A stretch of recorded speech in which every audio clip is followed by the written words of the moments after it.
Hey, what up everybody? I'm not wearing a hat, but we're going to go with this. Mr. Paul JB44 sent me two awesome TNA DVDs. I was speechless when I opened these. Give him a special shout-out plug. It's involving a DVD trade, and I'm so lazy that the DVDs from his trade are still sitting right here, but they're going to be moving to my car as we speak. I couldn't believe the shock when I did. I'll do the special, not an unboxing video, but an unveiling video tomorrow in the morning. But check out Mr. Paul JB44. I am in debt to him 1,000 times. WrestleFest 2014. I hope everybody's going to be there meeting Ric Flair, Papa Shango, and the Godfather himself. It's going to be an awesome, awesome day. Tonight's Monday Night Raw was an awesome show. I had a ton of fun watching this. I think everybody does in these countdown to WrestleMania. I believe the commercial said that it's going to be 27 more days until we get to WrestleMania. I normally use certain sites' Raw notes because they're pretty basic, instead of having to like sort of read a whole review as I talk about the show to remember everything that happened. I'm not going to be 100% honest. I mean, like, I watched the show.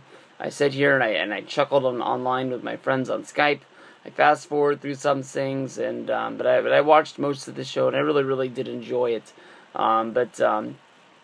It's hard to remember 3 hours of wrestling and everything that went down along the way. Hulk Hogan came out, and he talked about his big announcement where he was sitting back watching the WWE Network, watching all of his classic matches against the Macho Man, Randy Savage, and the one against Andre the Giant. And he talked about how, basically he just believed that, the spirit of Andre the Giant needs to live on, so he creates this battle royal that's going to take place. I wouldn't be surprised if this is the pre-show battle royal that they've done in the past, but it seems like the winner is going to win a Andre the Giant lifelong memorial trophy. It just seems to me like something that they're going to do in order to get everybody onto the card. Hogan's treating it's like $1 million. I'm sure in the upcoming weeks it's going to be something that is really nothing. Awesome moment as Hogan's wrapping up. I was going bananas at home. This was by far the coolest thing that happened on the whole show. I know that Daniel Bryan and all the fans came in there, and Triple H and everything, but John Cena and Hulk Hogan standing in the ring side by side. I couldn't believe it. I remember that, when I met John Cena at SummerSlam this year, I really wanted to ask him. I just never thought it would really happen. I wanted to say that, there's Cena, Hogan, and Triple H. They're like the three, favorite guys of all time. And, I've seen Hogan versus Triple H, but will there ever be a chance in the world I'd be able to see, Hulk Hogan and John Cena in the ring at the same time? And I saw it, and I was going crazy. I really think that Hogan's going to be involved in that match come WrestleMania. You can see that they have a numbers game. Even tonight it was 3-on-2 when Hogan got into the ring, but you can tell WrestleMania it's going to be a 3-on-1 situation. Cena's going to be getting his ass kicked by these Wyatt boys, and Hogan's going to get in the ring. Cena was able to defeat Eric Rowan. The power of Hulkamania was able to, keep the Wyatts from getting into the ring with the advantage 3-on-2, but we'll have to see where this goes from here.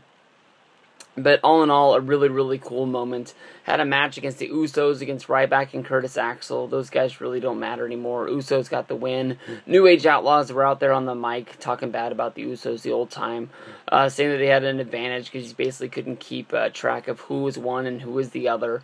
I really think that, honestly, the Usos are going to end up having to fight the New Age Outlaws at WrestleMania. We're too close. I guess they put off that rematch last week just for the matter of putting the match on the WrestleMania show itself. Kind of sucks because of all the tag teams that WWE has on the roster, or has had on the roster, and they're just going to go with the Outlaws, who just they haven't been around in forever, but I guess they get the big pop, so that's all that matters. Jack Swagger wrestled a match against Big E before basically Jack Swagger and Antonio Cesaro got into it a little bit on the outside. Zeb made them, shake hands. They came awful close to throwing blows, but during the handshake, Cesaro, squeezed Swagger's hand so bad. I was debating this back and forth on which side Zeb has to be on. Zeb has to be on Swagger's side since he's his uncle. I know they haven't called him Uncle Zeb in forever, but in my mind, that's the way they would have to go. But Big E hasn't had a match finished against these guys without the interference on the outside. I know a whole lot of people are thinking that it's going to be Swagger versus Cesaro come WrestleMania, but don't you really see this maybe being a triple threat and Big E's in there? He's the one constant factor that's in all these matches week in and week out, and you got to be thinking he must be loving getting these paydays. 3 weeks in a row, the pay-per-view, Raw, and now this Raw. He hasn't really wrestled longer than a minute. They just keep on having these matches broken up. Easy money. We had the Cody Rhodes Goldust and the Shield match. That was just a match with the Shield getting the win. I remember when I really thought that they were going to be doing something with the Rhodes brothers. Awesome episode of the WrestleMania podcast. The Bella twins, one of the Bellas beat AJ. They got the pose with the title for a real long time. Maybe it's my fault because I wasn't really paying attention, but the Bellas had a stare-off with Natalya over the Divas Championship. Who knows what the fuck was going on there. We had Undertaker come out. Undertaker was, interrupted by Paul Heyman. Heyman was saying nobody's been able to pull, more than 4 victories at WrestleMania in a row. Well, fucking Undertaker, he's got more than 4. He's got 21 of them. And why you think he's not going to be able to get 22 just because all these other guys never were able to get 4 doesn't make any sense to me. And it was the same thing as we don't need Undertaker on these shows. Just leave him at home. Tell us the match is official. And then we'll just, get down to business at WrestleMania. I don't need to see Brock. I don't need to see Taker. Anything that goes out there is to just sort of take away from it. They didn't really need it, and they did it anyways, and whatever. Sheamus got the win over Christian, which I guess blows off that feud. Maybe they won't have a WrestleMania match. I don't know. Big Show and Daniel Bryan, after the big, get-together in the middle of the ring. I had a tag match against Randy Orton and Batista. Daniel Bryan got the win in this match, pinning Randy Orton with the big, huge knee to the face.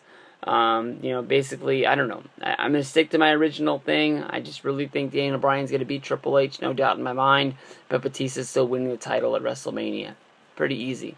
Big ups to Batista. I'll give you a thumbs up. I really didn't think when you came back you'd be wrestling on Raw. Rock never did it. Brock Lesnar never does it. But Batista is. So maybe he's more back than I think he is. So 2nd week in a row, I'll give Batista my thumbs up of the week award, saying thank you. I don't really love you that much, but thank you very much for helping out Monday Night Raw, get it to the best place it's gonna be.